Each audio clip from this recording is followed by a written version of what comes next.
दियाबाती कर अभी उठी ही थी कि सांझ के धुंधलके में दरवाजे पर एक छाया दिखी। इस वक्त कौन आया है यह सोचकर मैंने जोर से आवाज दी, कौन है? मैं, रोहित आंटी, कुछ गहरे स्वर में जवाब आया। रोहित और इस वक्त?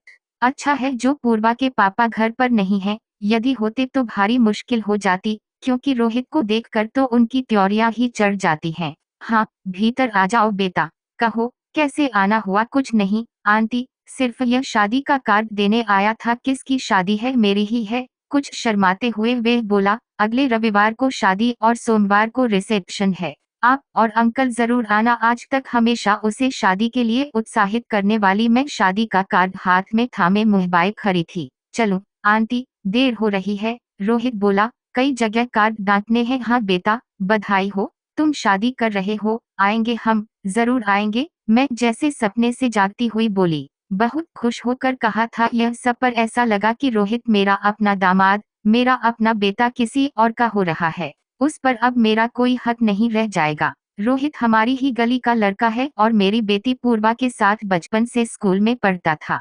पूर्वा की छोटी छोटी जरूरतों का ख्याल करता था। पेंसिल की नोक टूटने से लेकर उसे रास्ता पार कराने और उसका होमवर्क पूरा कराने तक बचपन से ही रोहित का हमारे घर आना जाना था। बच्चों के बचपन की दोस्ती पर पूर्वा के पापा ने कभी कोई ध्यान नहीं दिया, लेकिन जैसे ही दोनों बच्चे जवानी की ओर कदम बढ़ाने लगे वे रोहित को देखते ही नाक भौं चढ़ा लेते थे। रोहित और पूर्वा दोनों ही पापा की इस अचानक उपजी नाराजगी का कारण समझ नहीं पाते थे। पापा का व्यवहार पहले जैसा क्यों नहीं रहा, यह बात 12वीं तक जाते जाते वे अच्छी तरह से समझ गए थे, क्योंकि उनके दिल में फूटा हुआ प्रेम का नन्हा सा अंकुर अब विशाल वृक्ष बन चुका था। पापा को उनका साथ रहना क्यों नहीं अच्छा लगता है, इसका कारण वे समझ गए थे। छिपकर पूर्वा रोहित के घर जाकर नोट्स लाती थी और रोहित का तो घर के दरवाजे पर आना भी मना था। रोहित और पूर्वा ने एक दूसरे को इतना चाहा था कि सपने में भी किसी और की कल्पना करना उनके लिए मुमकिन न था। मेरे सामने ही दोनों का प्रेम फला फूला था। अब इस पर यूं बिजली गिरते देखकर वे मन महसूस कर रह जाती थी। एक और कारण से पूर्वा के पापा को रोहित पसंद नहीं था। वह कारण उसकी गरीबी थी। पिता साधारण सी प्राइवेट कंपनी में क्लर्क थे। घर में उसके एक छोटा भाई और एक बहन थी। 3 बच्चों का भरण पोषण, शिक्षा आदि कम आय में बड़ी मुश्किल से हो पाता था। इस कारण रोहित की माँ भी साड़ी में पीको-फॉल जैसे छोटे छोटे काम करके घर खर्चे में पति का हाथ बंटाती थी। हमारी कपड़ों की 2 बड़ी बड़ी दुकानें थीं। शहर के प्रतिष्ठित व्यापारी परिवार की इकलौती बेटी पूर्वा राजकुमारी की तरह रहती थी। रुई की तरह हल्के बादलों के नरम प्यार पर जब हकीकत की बिजली करकराती है तो क्या होता है, आसमान का दिल फट जाता है और आंसुओं की बरसात शुरू हो जाती है। मैं कभी यह समझ नहीं पाई कि दुनिया बनाने वाले ने दुनिया बनाई और इसमें रहने वालों ने समाज बना दिया, जिसके नियमानुसार पूर्वा रोहित के लिए नहीं बनी थी। तभी फोन की घंटी बजी। लंदन से पूर्वा का फोन था। फोन पर पूछ रही थी, मम्मी कैसी हो? यहाँ विवेक का काम ठीक चल रहा है, सोहम अब स्कूल जाने लगा है। तुम कब आओगी? पापा की तबीयत कैसी है? और भी जाने क्या क्या। मैं कहना चाह रही थी कि रोहित के बारे में नहीं पूछोगी, उसकी शादी है। बचपन की दोस्ती क्या कांच के खिलौने से भी कच्ची थी जो पल में झनझना कर टूट गई, पर कुछ न कह सकी और न ही रोहित की शादी होने वाली है यह खुशखबरी उसे सुना सकी। दामाद विवेक के साथ बेटी पूर्वा खुश है, मुझे खुश होना चाहिए, पर रोहित की आंखों में जब भी गीलापन देखती थी खुश नहीं हो पाती थी। विवेक लंदन की एक बड़ी फर्म में इंजीनियर है। अच्छी कद-काठी, गोरा रंग, उच्च कुल के साथ साथ उच्च शिक्षित, क्या नहीं है उसके पास। पहले पूर्वा जिद पर अड़ी थी कि शादी करेगी तो रोहित से, वरना कुंवारी ही रह जाएगी।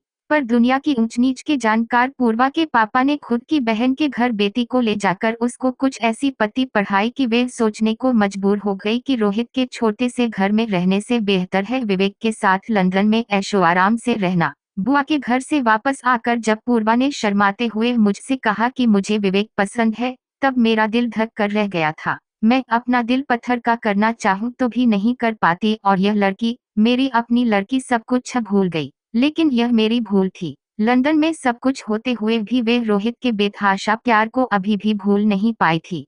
पूर्वा के पापा आ गए थे। बोले, क्या हुआ, आज बड़ी अनमनी सी लग रही हो? कुछ नहीं, उनके हाथ से बैग लेते हुए मैं बोली, पूर्वा की याद आ रही है तो फोन कर लो। अभी थोड़ी देर पहले ही तो उसका फोन आया था, आपको याद कर रही थी। हाँ, सोचता हूँ अगले माह तक हम लंदन जाकर पूर्वा से मिल आते हैं। और यह किसकी शादी का कार्ड रखा है? रोहित की। चलो, अच्छा हुआ जो वे शादी कर रहा है। हाँ, लड़की कौन है? फैजाबाद की किसी मिडिल क्लास परिवार की लगती है। अच्छा है, जितनी चादर हो उतने ही पांव पसारने चाहिए। मैं रसोई में जाकर उनके लिए थाली लगाने लगी। वह जाने क्या क्या बोल रहे थे। मेरा ध्यान रोहित की ओर गया, जिसे मैं बेटे से बढ़कर मानती हूँ। उसके खिलाफ एक शब्द भी नहीं सुन सकती। पूर्वा के विवाह वाले दिन वह कैसे सुन खरा था। मैंने देखा था और देखकर आंखें भर आई थीं। कुछ और तो न कर सकी, बस पीठ पर हाथ फेर कर मैंने मुंह दिलासा दिया था उसे। उसका यह उदास रूप देखकर हाथ में रखी द्वाराचार के लिए सजी थाली मनो भारी हो गई थी। पैर दरवाजे की ओर उठ नहीं रहे थे। मैं पूर्वा की माँ हूँ। बेटी की शादी पर मुझे बहुत खुश होना चाहिए था, पर भीतर से ऐसा लग रहा था कि जो कुछ हो रहा है, गलत हो रहा है। शादी के लिए जिस पूर्वा को जोर जबरदस्ती से तैयार किया था, वे जयमाला से पहले फूट फूट कर रो पड़ी थी। तब मैंने उसे कलेजे से लगा लिया था। विदाई के समय पीछे मुड़मुड़ कर पूर्वा की आंखें किसे ढूंढ रही थीं, वे भी मुझे मालूम था। उस समय दिल से आवाजें आ रही थीं, पूर्वा, रूप रंग और दौलत ही सब कुछ नहीं होते। इस प्यार के सागर को ठुकराएगी तो उम्र भर प्यासी रह जाएगी। पता नहीं ये आवाजें उस तक पहुंची कि नहीं, पर उसके जाने के बाद मानो सारा घरांगन चीख चीख कर कह रहा था, मन के रिश्ते कोई और होते हैं, जो किसी को दिखाए नहीं जाते, और निभाने के रिश्ते कोई और होते हैं, जो सिर्फ निभाए जाते हैं। तब से जब भी रोहित को देखती हूँ दिल फट जाता है। पूर्वा की शादी को अब पूरे 7 बिलियन रुपए हो गए हैं, और रोहित इन 7 वर्षों तक उसकी याद में तिल तिल जलने के बाद अब ब्याह कर रहा है। कितने दिनों से उसे समझा रही थी कि अब नौकरी लग गई है। बेटा, तू भी शादी कर ले, तो वे हंसकर टाल जाता था। पिता के रिटायर होने पर उनकी जगह ही उसे काम मिला था और घर में बच्चों को ट्यूशन पढ़ाता है। उससे अच्छी खासी कमाई हो जाती है। 2 साल हुए उसने छोटी बहन की अच्छे घर में शादी कर दी है और भाई को इंजीनियरिंग करवा रहा है। माँ का काम उसने छुड़वा दिया है और मुझे लगता है कि माँ को आराम मिले, इसके लिए ही उसने शादी की सोची है। रोहित जैसा गुणी और आज्ञाकारी पुत्र इस जमाने में मिलना कठिन है। मेरे तो बेटा ही नहीं है, उसे ही बेटे के समान मानती थी। उसकी शादी फैजाबाद में थी, वहां जाना नहीं हो सकता था, इसलिए बहू की मुंह दिखाई और स्वागत समारोह में जाना मैंने उचित समझा। रोहित के लिए सुंदर रिश्तवाज और बहू के लिए साड़ी और झुमके खरीदे थे। बहुत खुशी थी अब मन में। इन 7 वर्षों के अंतराल में रिश्ते उलट पुलट गए थे। रोहित, जिसे मैं दामाद मानती थी, बेटा बन चुका था। अब मेरी बहू आ रही थी। पता नहीं कैसी होगी बहू, पगले ने फोटो तक नहीं दिखाई। स्वागत समारोह के उस भीड़ भड़के में रोहित ने पांव छूकर मुझे नमस्कार किया। उसकी देखा देखी अर्चना भी नीचे झुकने लगी, तो मैंने उसे बाहों में भर झुकने से मना किया। अर्चना सांवली थी, पर तीखे नैनक्श के कारण भली लग रही थी। उपहार देते हुए मैं चंद पलों को उन्हें निहारती रह गई। परिचय कराते वक्त रोहित ने अर्चना से धीरे से कहा, ये पूर्वा के मम्मी पापा हैं। उस लड़की ने नमस्कार के लिए एक बार और हाथ जोड़ दिए। जेहन में फौरन सवाल उभरा, क्या पूर्वा के बारे में सब कुछ रोहित ने इसे बता दिया है? मैं असमंजस में पड़ी खड़ी थी। तभी रोहित की माँ हाथ पकड़कर खाना खिलाने के लिए लिवा ले गई। अर्चना ने रोहित का घर खूब अच्छे से संभाल लिया था। अपनी सास को तो वे किसी काम को हाथ नहीं लगाने देती थी। कभी भी मेरे पास आती तो पूर्वा के बारे में ही बातें करती रहती थी। न जाने कितने प्रकार के व्यंजन बनाने की विधियां मुझसे सीख कर गई और बड़े प्रयत्न पूर्वक कोई नया व्यंजन बनाकर कटोरा भर मेरे लिए ले आती थी। पूर्वा के पापा का ब्लड प्रेशर पिछले दिनों कुछ ज्यादा ही बढ़ गया था।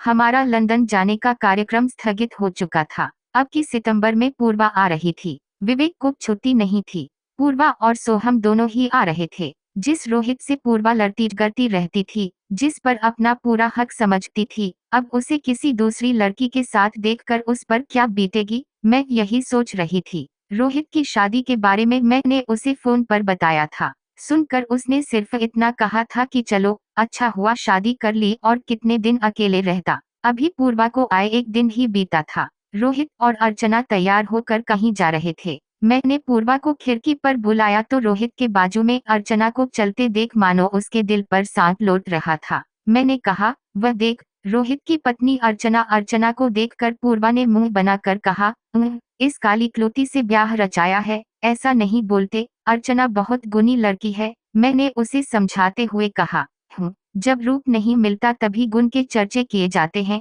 उपेक्षित स्वर में पूर्वा बोली, छोड़ यह सब, चल सोहम को नहला कर खाना खिलाना है। मैंने उसका ध्यान इन सब बातों से हटाने के लिए कहा, पर अर्चना को देखने के बाद पूर्वा अनमनी सी हो गई थी। दोपहर को बोली, मम्मी मुझे रोहित से मिलना है, शाम 6 बजे के बाद जाना, तब तक वे ऑफिस से आ जाता है। हाँ, पर भूल कर भी अर्चना के सामने कुछ उल्टा सीधा न कहना। नहीं मम्मी, पूर्वा मेरे गले में हाथ डालकर बोली, पागल समझा है मुझे। मैं, सोहम और पूर्वा शाम को रोहित के घर गए। गले में फंसी हुई आवाज के साथ पूर्वा उसे विवाह की बधाई दे पाई। रोहित ने कुछ देर को उसके और विवेक के बारे में पूछा, फिर सोहम के साथ खेलने लगा। इतने में अर्चना चाय नाश्ता बना लाई। मैं, अर्चना और रोहित की माँ बातें करने लगे। खेल खेल में सोहम ने रोहित की जेब से पर्स निकालकर जब हवा में उछाल दिया तो नोटों के साथ कुछ गिरा था। वह रोहित और पूर्वा के बचपन की तस्वीर थी जिसमें दोनों साथ साथ खड़े थे।